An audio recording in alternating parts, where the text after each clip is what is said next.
Namaste, beautiful souls. Welcome to the sacred journey of Kal Mantra, Embrace Divine Grace. Let the celestial vibrations uplift your spirit and guide you toward inner peace, abundance, and divine blessings. Open your heart, chant with devotion, and awaken the infinite grace within you. Okay, let's unpack this. Have you ever felt like there's, an entire universe of knowledge just waiting to be discovered, but figuring out where to start feels less like a journey and more like, climbing Everest? Oh, absolutely. It's that feeling, right? Knowing there's so much more out there, these profound insights, but the sheer volume of information, the sheer noise of our modern world can feel utterly overwhelming. And that feeling of being overwhelmed yet still, hungry for deeper understanding. That's precisely why we're taking a deep dive today into an ancient and incredibly profound spiritual tradition, Sri Vidya. For many, it's kind of shrouded in mystery, maybe misconception. Yeah. But our mission is to cut through that. We're here to explore what Sri Vidya truly is, its deep philosophical underpinnings, and some of its most practical aspects. Okay. And we're really lucky to have guidance here from the insights of the revered spiritual teacher, Sri M. He's an extraordinary guide, really, and his interaction with this material helps us navigate this, let's say, complex terrain with some clarity. Get ready for some truly surprising facts, I think. A journey into the very heart of the feminine divine energy, and insights that just might fundamentally change how you think about knowledge itself. We're going to embark on a structured exploration. First, we'll sort of deconstruct the profound meaning embedded in the very name Sri Vidya. Then we'll move into the cosmic and human connection to this supreme energy, understanding different spiritual paths and their nuances. We'll then unveil the actual tools used in these practices, the mantra, yantra, and tantra. The nuts and bolts. Exactly. And for those of you who might be curious about beginning a practice, we'll even share a practical gateway mantra to get you started, complete with its meaning and application. So let's begin with the name itself. When we hear Sri, it's often an honorific, right? Or a title of respect, especially in India. That's right. But in the context of Sri Vidya, it feels like it carries a much weightier, almost cosmic significance. What's truly in a Sri here? You're absolutely right to pick up on that. The term Sri in Sri Vidya is, it's far more than a simple honorific. It's actually a condensed form of Srimati, which is a direct reference to the divine feminine. Oh, okay. Within this tradition, Sri embodies the ultimate primal energy, the Parashakti. Parashakti. Yes. And this isn't just an aspect of the divine, it is considered the supreme, dynamic, feminine principle from which this entire world, this entire cosmos, originates and is sustained. Wow. So while Sri certainly symbolizes prosperity and auspiciousness in a general sense, within Sri Vidya, it transcends that ordinary meaning. It signifies the supreme being itself, manifested as Shakti, the creative power of the universe. That's a profound shift in perspective. So it's not merely a polite address, but almost like a code for the ultimate cosmic mother, the very source of everything. Precisely. Does this imply that the divine feminine is not just an aspect, but maybe the foundational principle of creation itself in Sri Vidya? Exactly. And it's even more inclusive than that, actually. It unifies seemingly disparate divine principles. Sri also implicitly encompasses both Shiva, the masculine, static consciousness, pure awareness, and Shakti, the feminine, dynamic energy, the power of manifestation. It represents their inseparable unified form, much like the ancient concept of Ardhanarishwara. Where they're combined. Yes, where the male and female principles are perfectly integrated into a single being. This signifies that the divine is ultimately non-dual, a holistic completeness where consciousness and energy are one. Okay. So when we utter Sri, it's an inclusive term for auspiciousness, representing this divine duo and reflecting the fundamental completeness of creation itself. That's incredibly powerful, this idea of inherent unity. And then we have Vidya. We typically translate that as knowledge, but it sounds like there's a much deeper meaning here, far beyond just intellectual understanding or accumulating facts, wouldn't you say? Absolutely. Vidya in the context of Sri Vidya is profoundly different from what we typically consider intellectual knowledge, or even what we call technology, which is often confined to our three-dimensional sensory world. Right, the stuff we can measure. Exactly. Our source beautifully references a crucial Upanishadic wisdom to illuminate this distinction. It says, "Ignorance enters into great darkness, but greater darkness enters one who thinks only this is knowledge." This isn't just a poetic statement. It reveals a critical, almost unsettling insight. When we focus solely on sensory, worldly knowledge and the information we gather through our senses, our intellect, our scientific instruments, we risk falling into a deeper, more insidious form of ignorance. How so? Well, we can become so proud of what we perceive as knowledge that we inadvertently obscure the ultimate truth, the complete holistic picture of reality. It's a bit like meticulously studying the ripples on a lake and believing you understand the entire ocean. Wow, okay. That's a truly powerful question for all of us, isn't it? Especially in our information-saturated world. Right. So the core insight here from Sri Vidya isn't just that intellectual knowledge has limits, but that an over-reliance on it can actually blind us to a deeper, more profound truth. It's about shifting from knowing about things to knowing the source of things. So are we sometimes mistaking data for true wisdom? And by focusing only on the visible and quantifiable, are we, as the Upanishad suggests, maybe entering greater darkness? It's a profound question to ask ourselves. So what does Sri Vidya's Vidya aim to achieve instead? Precisely. The profound insight here is that true Vidya isn't about accumulating more facts. It's about understanding the true nature of reality, revealing how the supreme consciousness manifests in all forms, leading to direct experience of the source itself. Okay. Sri Vidya's Vidya is not about accumulating facts or mastering a skill for worldly gain. It's the knowledge, or you could even call it a spiritual technology, that helps us understand the differential reality of Parashakti. Differential reality. Yeah, it helps us comprehend how that ultimate supreme consciousness manifests in all its diverse forms, how it becomes the universe, how it becomes us, and ultimately, how to experience that supreme consciousness directly. Transcending the illusion of separateness and truly knowing the source, not just its myriad manifestations. It's a journey from, let's say, fragmented understanding to holistic realization. Here's where it gets really interesting for me. This isn't just about abstract philosophy or ancient texts, is it? This Parashakti sounds like it's, well, everywhere, permeating our entire existence, not just something distant or theoretical. That's precisely right. Parashakti is the supreme primordial energy underlying absolutely everything in existence. Think of it as the fundamental dynamic force animating the cosmos. Okay. It manifests in the external world as electricity, magnetism, gravity, the very forces that govern our physical universe. But it's not just in the grand forces, it's the subtle animating spark of life within every living being, and even the vibration within what appears to be inert matter.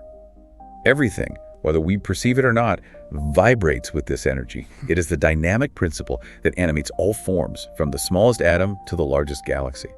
So if this energy is truly everywhere, omnipresent, how does it relate specifically to us as human beings? What makes humanity unique in this grand cosmic scheme? Well, humans hold a truly unique distinction in this grand tapestry of existence. We are not just alive, but we are aware of our own being. Sentience. Exactly, this profound sentience, this capacity for self-awareness, reflection, consciousness. It's something that, as far as we understand, animals lack in the same complex way. They react, they perceive, but they don't generally reflect on their own existence or question the nature of reality in the way we do. Right. This intrinsic awareness within us stems directly from the Parashakti. Now, you ask, how this supreme energy manifests specifically in a human being. Yeah. Our source explains that after creating the entire human form, this Parashakti descends and resides as what's metaphorically called a small drop of cement. Cement? Like literally? No, not literal cement, of course. It's an analogy for the initial, foundational, creative spark, the concentrated essence of creation that initiates life. Okay, got it. The spark. This essence then settles as a coiled, sleeping potential energy at the Muladhara, or the root foundation chakra, located at the very bottom of the spine. That's a powerful image, sleeping potential energy at the base of the spine. Can you elaborate on what exactly this Muladhara chakra is, and perhaps how this dormant Kundalini Shakti is conceptualized to awaken? Yeah. What kind of transformation does it promise a practitioner beyond just higher spiritual attainment? Sure. The Muladhara chakra, it means root support, basically. It's considered the foundation of our energetic system. Located at the base of the spine, it's connected to our sense of grounding, stability, basic survival instincts. Okay. This sleeping energy, known as Kundalini Shakti, is indeed an untapped reservoir of immense power within each of us. Its dormant potential, referred to as Muladhara Vasini, which means she who dwells at the root. The awakening process, which is the core of many tantric practices, including Sri Vidya, isn't about physically moving something, It's about a gradual guided activation and ascent of this energy through the very chakras along the spine, culminating at the Sahasrara, or crown chakra, at the top of the head. And the transformation? It promises a profound transformation. It's not just higher spiritual attainment, it's a radical shift in consciousness. It means transcending our ordinary limited perception of reality, moving beyond egoic identification, and experiencing a direct, unmediated connection with universal Parashakti. Wow. It's a journey from fragmentation to wholeness, from ignorance to true Vidya, leading to liberation from suffering and the realization of our innate divine nature. It essentially unlocks a deeper spiritual dimension, moving us from merely existing in a physical body to embodying a higher, more evolved state of consciousness. That's a truly profound vision for human potential. But, we often feel incomplete, don't we? Like something's missing in our lives, constantly chasing things, accomplishments, experiences to fill this perceived void. But our source material talks about Purnam completeness. How do these two seemingly contradictory ideas reconcile our human experience of lack and this cosmic truth of inherent completeness? This is one of the most profound concepts in Sri Vidya, I think. It's beautifully articulated in the Purnamidam mantra from the Brihadaranyaka Upanishad. Okay. It states, Purnam Ada, meaning that is complete, referring to the ultimate, absolute reality. And then Purnamidam, meaning this is also complete, referring to the manifested world, our everyday reality, our individual selves. So both are complete. Yes. The mantra continues, from completeness emerges, and even when completeness is taken from completeness, completeness alone remains. The paradox here is truly profound. While the very essence of existence, this Parashakti, is inherently complete, undiminished by creation. Right. Our human experience is so often characterized by a nagging sense of incompleteness, a feeling that something essential is missing.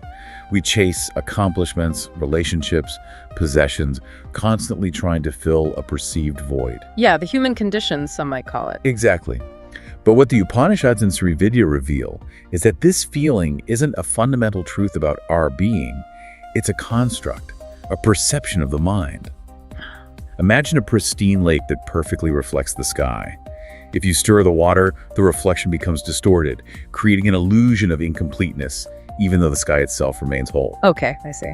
Similarly, our mental patterns, our desires, our ego identifications, they create ripples that obscure the inherent completeness of our true nature. So it's not that we are incomplete, but that we feel incomplete because of how our mind interacts with reality. It's a matter of perception then, rather than an objective truth about our being. Precisely. The supreme energy, Parashakti, even after creating the entire universe and every human being, remains absolutely complete and undiminished. The challenge for us as humans is to realize and align with this inherent completeness, to understand that the incompleteness we feel is often a perception, a construct of the mind, rather than a fundamental truth about our being. Right. This raises an important question for you, the listener. If the very essence of creation is completeness, then our feeling of incompleteness might be more about perception than reality. Wouldn't you agree? It certainly makes you think. What if the void we perceive is actually full and we just haven't learned to see it yet, or rather remembered our own wholeness? The insight is that we are complete, we just need to realize it. Okay, so if this immense energy is within us, and if at our core we are inherently complete, how do we begin to connect with it, or rather realize it? What are the actual practices involved in Sri Vidya? What does this path of integration look like in practical terms? Right. Sri Vidya isn't just a philosophy. It's a living tradition that demands active engagement and personal transformation. It's an upasana, or sadhana, essentially a disciplined spiritual practice. Upasana sadhana. Yeah, upasana often implies a devotional approach, a sitting near or worshiping the divine with reverence, while sadhana emphasizes the active, transformative effort one undertakes on the path, the rigorous discipline to achieve a spiritual goal. Okay. One of the ways this supreme energy is approached is through the Dashamahavidyas, the 10 great wisdom goddesses. 10 goddesses. Yes. These are various powerful manifestations, distinct facets of this supreme energy, each with unique qualities. Instead of being a one-size-fits-all approach to the divine feminine, they offer different doorways, you could say. Interesting, like different aspects. Exactly. For example, you have powerful protective forms like Bhadrakali, who is often invoked for intense inner transformation, but not typically recommended for beginners without very specific guidance due to her intense energy. Yeah, right. Handle with care. Definitely. Then there's the serene and beautiful Tripura Sundari, often called Rajwajeshwari, who embodies grace, beauty, and spiritual sovereignty.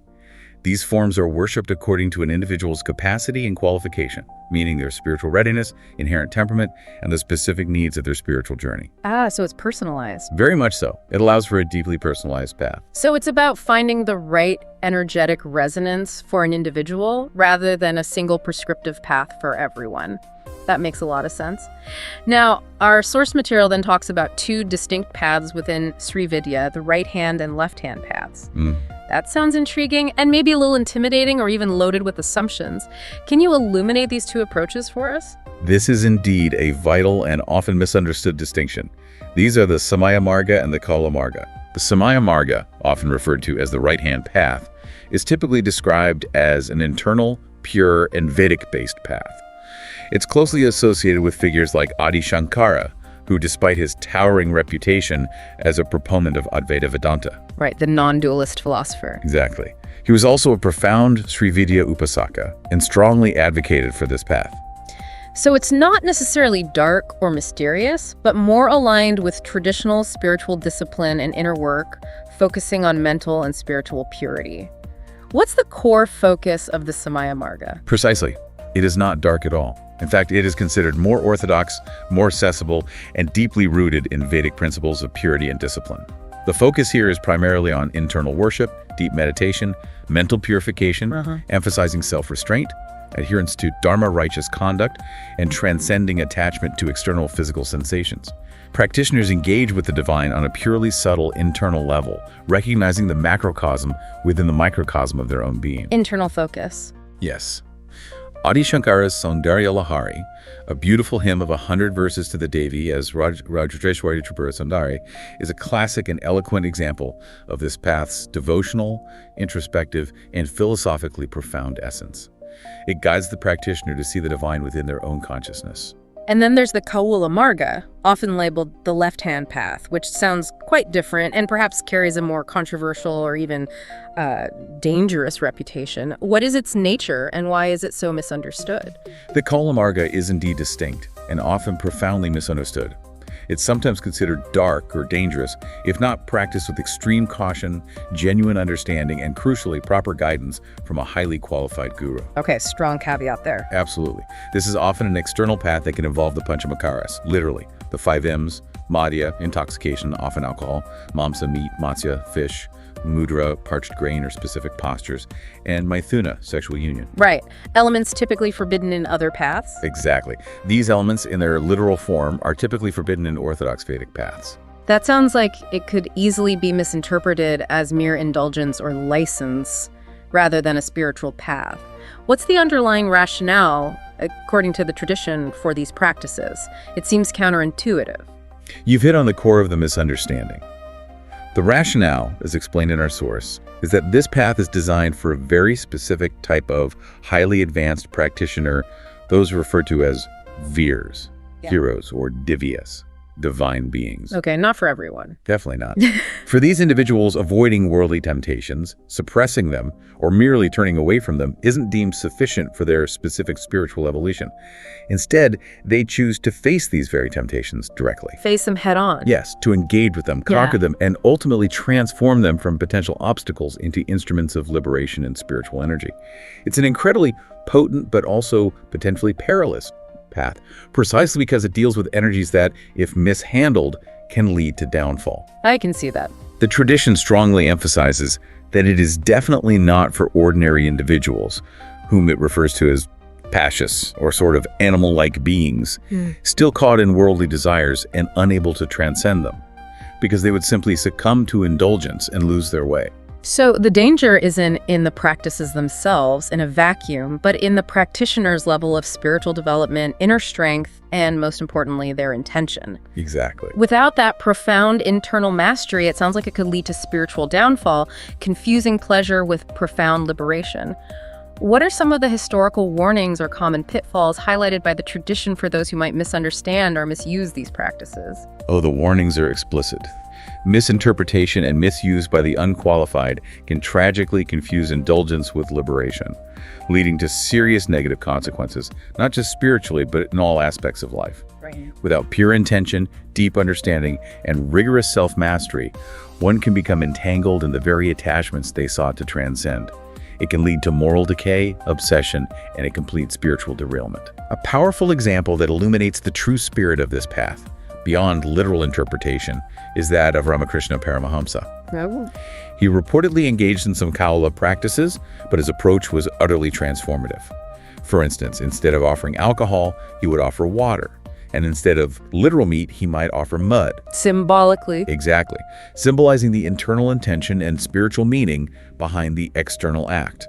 He transmuted the outer form into an inner spiritual experience, demonstrating true mastery over external objects and internal desires. Ah, so it's about the inner state. It shows that the physical acts were not ends in themselves, but powerful symbolic vehicles for profound inner liberation, undertaken by one who had already transcended ordinary desires. Okay. Given the inherent risks and the profound level of purity and control required, our source very strongly suggests the Samaya Marga as the safer, more systematic, and ultimately more suitable path for most practitioners, even if it might appear to take longer to achieve spiritual progress. So what's fascinating here is that even within a single ancient spiritual tradition like Sri Vidya, there are vastly different approaches, each with its own deep philosophy, specific methodology, and very real potential pitfalls. It really highlights the immense importance of qualified guidance and discernment, doesn't it? This is clearly not something one should dabble in lightly or without deep respect. Absolutely not. We've talked about the philosophy, the universal energy, and the different path one might take to connect with it. Now let's get into the how. Our sources mention mantra, yantra, and tantra as the key tools for practicing Sri Vidya. Can you break these down for us and explain how they work together as like a cohesive system? Certainly. These three elements, mantra, yantra, and tantra, are not separate, but are deeply complementary and absolutely essential for Sri Vidya practice. They form an interconnected trio that facilitates the practitioner's journey, each reinforcing the others in a profound way. Okay, let's start with mantra. Many listeners might recognize that as sacred chanting. But what makes mantra special, particularly in Sri Vidya? What is the power of sound here? Right. In Sri Vidya, mantras are far more than ordinary words or chants. They are considered sacred sounds, or bijaksharas, which translates to seed syllables. Seed syllables. Yes. More profoundly, they are seen as the sound bodies of the Devi, the divine feminine. Each bijashara is not merely a linguistic construct, but embodies a specific aspect of the supreme energy, a concentrated vibrational essence. So like energy encoded in sound. You could put it that way, yes. The significance is that these sounds, when correctly chanted, whether silently, audibly, or mentally, generate powerful and specific vibrations. These vibrations are capable of bringing about precise changes in your inner system, including activating, cleansing, and balancing the various energy centers or chakras within the body. They are energetic keys designed to unlock specific spiritual potentials. So it's not just what you say, but how you say it, and even the duration of each sound matters. Precisely. The importance of mantra, which refers to the precise duration of chanting each syllable, is absolutely crucial. Mantra. Yes, it's not just about producing the sound itself, but the exact timing and rhythm, much like how a musician carefully holds a note for a specific length to create a desired emotional or harmonic effect. Okay. Even a slight variation in mantra can alter the vibrational outcome. This emphasizes the need for exactitude in pronunciation and duration, as it directly impacts the energetic effect the mantra has on your subtle body. Wow, it's precise. It is. And beyond the Bala mantra we'll discuss later, Sri Vidya encompasses more intricate mantras, some with many syllables like the Panchada Shakshari, 15-syllable mantra, or Shoda Shakshari, 16-syllable mantra. All right. These are highly specific sound structures, each a complete practice in itself, requiring advanced initiation and dedication. Crucially, and I cannot stress this enough, Yes. the absolute necessity of receiving these mantras from a qualified teacher, a guru, is paramount. They are not to be learned from books or the internet alone. Why is that so critical? It's like planting a precious seed. It needs the proper soil, consistent watering, and careful fertilization, all of which symbolize the guru's guidance, energetic transmission, and ongoing support for it to grow into a strong, fruit-bearing tree. Right. Without proper initiation, the mantra's effectiveness is significantly diminished, and its full potential remains untapped. The guru provides the lineage, the energetic link, and the wisdom to navigate the subtle interchanges that these powerful practices bring. That makes perfect sense. It's like being given a complex piece of software without the instruction manual, the developer's guidance, or the necessary energetic keys to unlock its full potential. Exactly. A very good analogy. Moving on to yantra, we're talking about sacred geometry here, right? How does that fit into this intricate system of Sri Vidya? Yes, yantra refers to geometrical diagrams, often incredibly complex and precisely constructed. These are not just symbols, but actual energetic representations of the divine energy. They are considered the body or visible form of the deity, just as the mantra is its sound body. The deity's form in geometry. Exactly. The Sri Chakra is by far the most important yantra in Sri Vidya, and arguably one of the most revered and intricate in all of Hinduism. It's a sophisticated diagram composed of 9 interlocking triangles emanating from a central point, or bindu. 9 triangles. I think I've seen images. Yes, it's quite famous. This entire structure represents the entire cosmos in its process of manifestation, from the unmanifest to the manifest, and also serves as a map of the human subtle body. So it's like a cosmic blueprint, a visual representation of universal principles. Are there different forms or purposes for the Sri Chakra? Indeed. There are 2 primary forms reflecting the dual nature of creation and dissolution. There's the Samhara Sri Chakra, which is designed for samhara, meaning the dissolution or destruction of what is not required.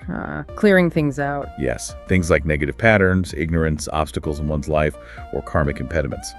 And then there's the Srishti Sri Chakra, meant for Srishti, the bringing about of what is required. Like creation or manifestation. Exactly, such as wisdom, prosperity, spiritual growth, well-being, or the manifestation of desired qualities. The symbolism within the Sri Chakra is very deep. For instance, the central point, the bindu, represents the ultimate source, the unmanifest Parashakti. The starting point. Yes. The triangle, the first form to emerge from the bindu, symbolizes the 3 dimensions, the 3 gunas, qualities of nature, and the spectrum of divine light, much like white light dividing into various colors to create the manifest world. The interlocking triangles represent the union of Shiva and Shakti, the masculine and feminine principles, in an eternal dance of creation and recreation. That's a beautiful and intricate way to visualize the interplay of creation. Does one always worship the Sri Chakra externally as a physical diagram? Well, while the Sri Chakra can certainly be worshipped externally through ritual, offerings, and visual contemplation, the true advanced practice in Sri Vidya involves antar puja, or internal worship. Internal. Yes.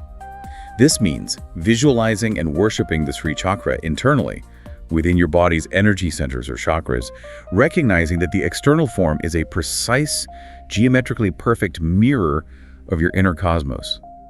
The internal journey is paramount.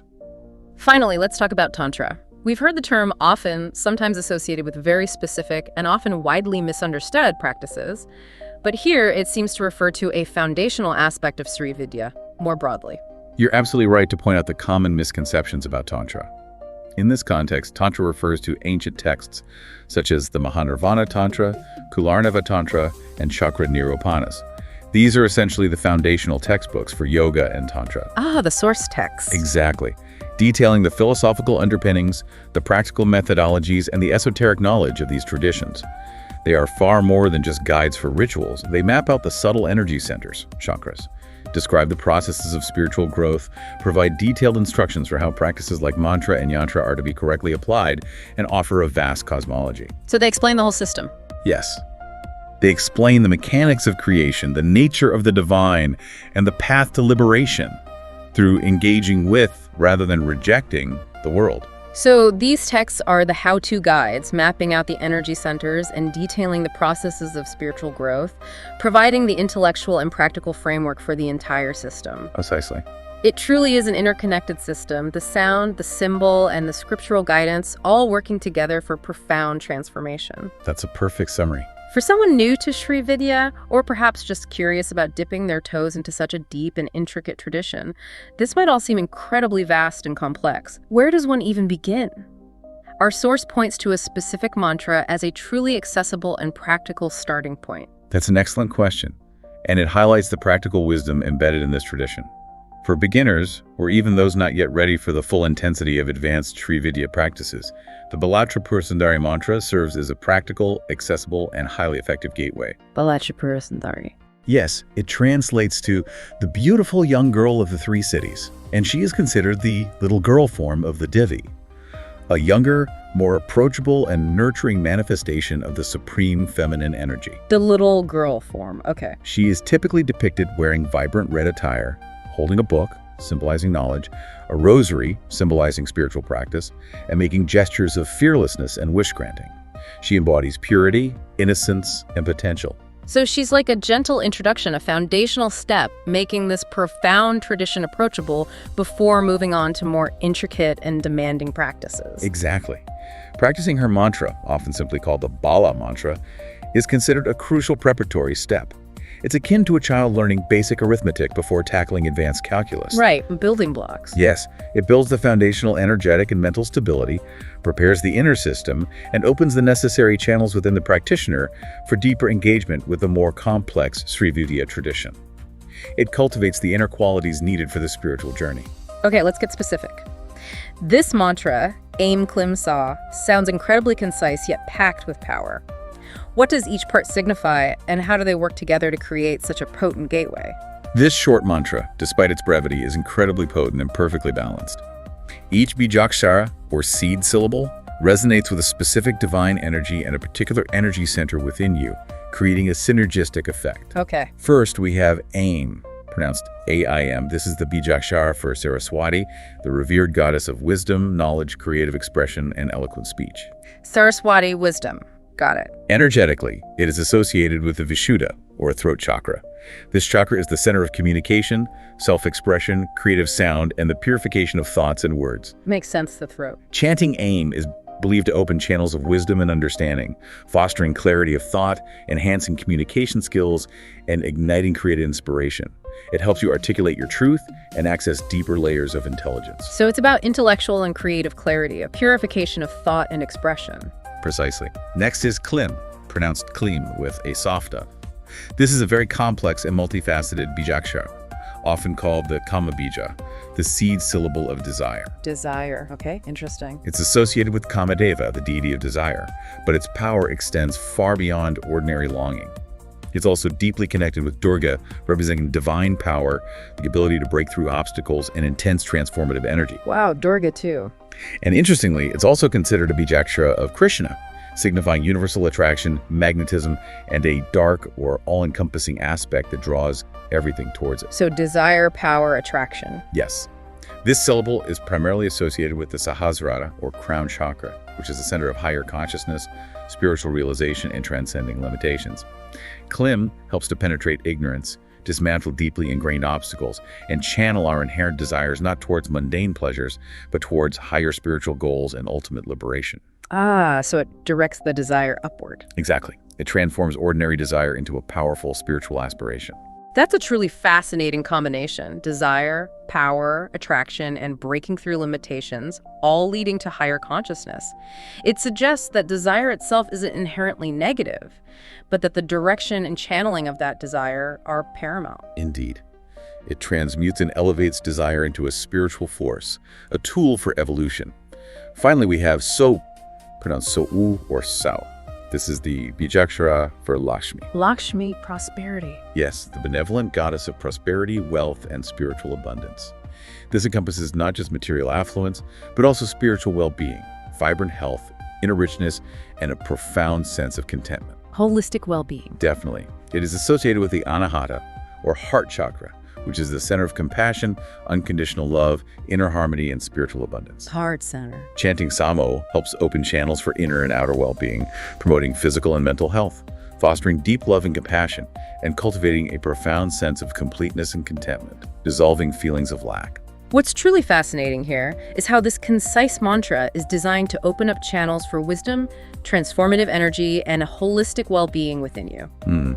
It connects three crucial aspects of our being: our intellect and expression, our will and power to overcome, and our emotional and spiritual heart. A perfect balance. So it's not just about asking for things, it's about aligning internal energies to manifest wisdom, power, and abundance in a balanced, integrated way, rather than haphazardly or with fragmentation. Absolutely. It's a beautifully integrative practice that works on multiple levels simultaneously. Now, for practical application, Yeah, how would someone actually use this? you can chant Aim Klim Sa at least 108 times daily. This can be done either silently, audibly, or mentally. The key is to focus intently on the sound, engage in visualization, and consciously connect it with its associated chakras. Okay, visualization too. Yes. While chanting, visualize Saraswati, maybe radiating pure white light at your Vishuddha throat chakra. Then visualize a powerful, vibrant light, perhaps deep blue or purple, representing Kamadeva Durga Krishna at your Sahasrara crown chakra.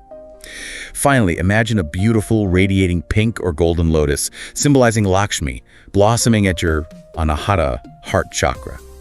Feel the energy of each bijakshtra permeating these centers. Is there any specific preparation recommended for this practice or particular times that are considered more potent? Yes, it's always advisable to bathe and wear clean clothes before engaging in any spiritual practice. It just helps create a sense of physical purity, mental freshness, and respect for the sacredness of the act. Setting the stage. Exactly. As for the best time, the early morning, specifically the Brahma Muhurta, traditionally around 3:30 to 4:30 a.m., though it varies with sunrise, is considered most auspicious. Why so early? During this time, the world is quieter, the mind is naturally calmer, and the energetic atmosphere is highly conducive to spiritual work. The Sandhya periods dawn, noon, and dusk when day and night meet are also powerful times of natural, energetic transition, offering windows of heightened spiritual receptivity. Okay, transition times. Of course, the specific timing can be adjusted based on your geographical location and personal schedule. Consistency and sincere intention are always key. Even a few minutes of focused chanting at a consistent time can be profoundly beneficial. This offers you a direct, actionable practice right now if you're inclined to explore this ancient wisdom in a very grounded and accessible way. It's a truly powerful entry point to Sri Vidya. It really is.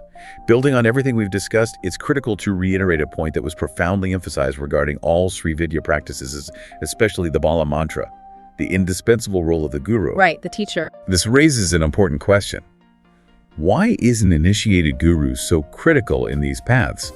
It's not just about learning a sound from a book or watching a video. There's a much deeper transmission at play. Right.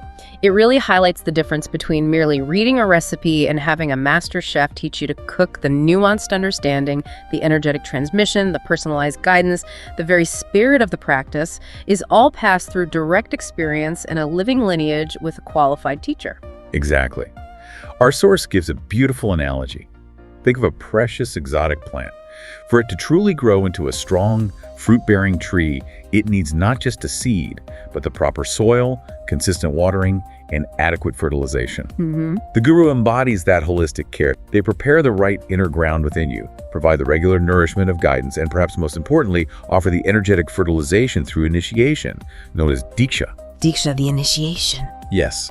Without that direct transmission and ongoing support, the seed of the mantra might germinate, but it won't flourish to its full potential, nor will the practitioner fully understand or navigate the profound inner changes it initiates. Right. The guru provides the lineage, the energetic link to the tradition, and the wisdom to understand and safely integrate the subtle inner shifts and energetic activations that these powerful practices bring. They act as a beacon, guiding you through the often unseen landscapes of your inner spiritual journey. That makes so much sense. This leads to another crucial insight for anyone considering this path: discernment and caution. The spiritual path, especially one as potent and transformative as Sri Vidya, is not something to be rushed. Definitely not a quick fix. No. Jumping into advanced practices, or, as we discussed, the Kaula Marga, without proper preparation, deep understanding, and most importantly, the ongoing watchful guidance of a true guru, can be spiritually detrimental. It's not merely ineffective. It can lead to confusion, imbalance, or even harm. Emphasize that true spiritual progress is a gradual unfolding process, like climbing a mountain one step at a time, building strength and experience with each ascent. Patience is key. Absolutely. This is why the Samaya Marga, the internal disciplined path, is consistently reiterated as safer, more systematic, and ultimately more sustainable for most practitioners, even if it might appear to require more patience and time. Purity of intention, dedication, and patience are paramount. That makes perfect sense. It's about respecting the immense power of these practices and ensuring one is truly ready and properly supported for the journey.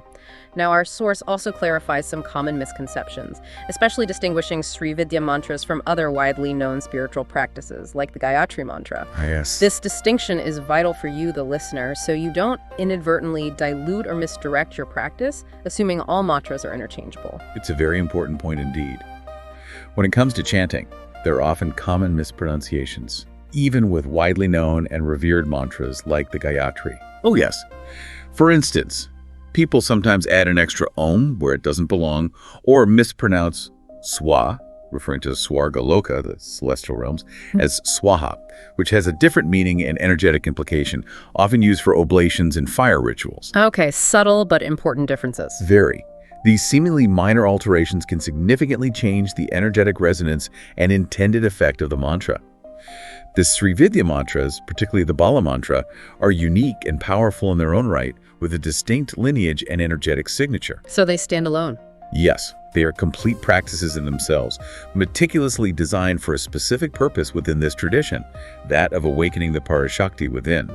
They are not substitutes for other mantras, nor are they lesser forms. Understanding this distinction is crucial to ensure that your practice is pure, potent, and aligned with the intended energy and purpose of Sri Vidya. Good to know. Each mantra, each practice, has its specific vibration, its unique deity, its particular purpose, and knowing this helps you engage with them authentically and effectively. Ultimately, what ties all of this together is the profound power of intention and inner work.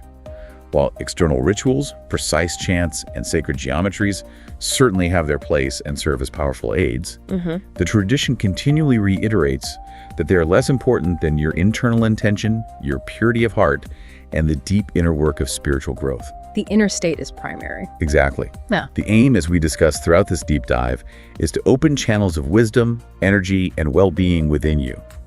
The goal is to activate that sleeping potential, the Kundalini Shakti, to move towards becoming Purna complete and to realize the inherent wholeness, the Parashakti, that resides within each and every one of us. It's a journey of self-discovery, leading to a profound union with the universal divine. Hashtag outro. Wow, what an extraordinary journey. From deconstructing the profound unifying meaning of Sri and the true essence of Vidya, to exploring the intricate paths of Samaya and Kalamarga, and then unveiling the powerful tools of mantra, yantra, and tantra. We've truly taken a deep dive into the ancient and magnificent tradition of Sri Vidya. It's been quite something. It's been an incredible exploration of a tradition that offers so much more than meets the eye, a path to maybe reclaiming our inherent completeness. Indeed. We've seen that Sri Vidya is a sophisticated and direct path to understand and experience the ultimate cosmic energy, Parashakti, which resides both universally and intimately within ourselves. Right. The emphasis is consistently on inner transformation, cultivating true wisdom, vital energy, and holistic well-being. And for those drawn to embark on this journey, the Balatrapur Sundarya mantra offers a practical, accessible, and potent gateway. That aim Klim So. Exactly. Designed to begin aligning our inner energies for profound spiritual growth and self-realization. It reminds us that knowledge, in its truest sense, is not accumulation of facts, but a direct, lived realization, leading us back to a state of inherent completeness and inner sovereignty. So, what does this all mean for you, our listener? If an ancient tradition like Sri Vidya offers such a powerful way to tap into universal energy and achieve a profound sense of completeness and wisdom, what small conscious step could you take to begin that journey within yourself? Even if it's just a moment of quiet reflection, consciously breathing, or perhaps trying the Bala mantra with genuine intention, where might you begin to explore that inner landscape? Consider this. Yeah. If the cosmos itself is Purnam, absolutely complete and undiminished by creation, and that same inherent completeness resides within you, what limiting beliefs or external pressures are currently preventing you from experiencing that inherent wholeness right now? That's the core question, isn't it? I think so. Yeah. The journey of Sri Vidya suggests that the most profound discovery is often the one you make within the realization that you are already complete, and a path is simply one of uncovering and embracing that eternal truth. If you enjoyed this video, don't forget to like, share, and subscribe for more. Leave your thoughts in the comments below. We love hearing from you. Thanks for watching, and see you in the next one. Are you battling constant stress, facing financial roadblocks, struggling in relationships, or stuck in your career? Harness the power of authentic Rudraksh, powerful planetary remedies, and timeless Vedic astrology. Limited stock. Don't miss out. Visit kalmantra.com today to restore balance, invite abundance, and transform your life.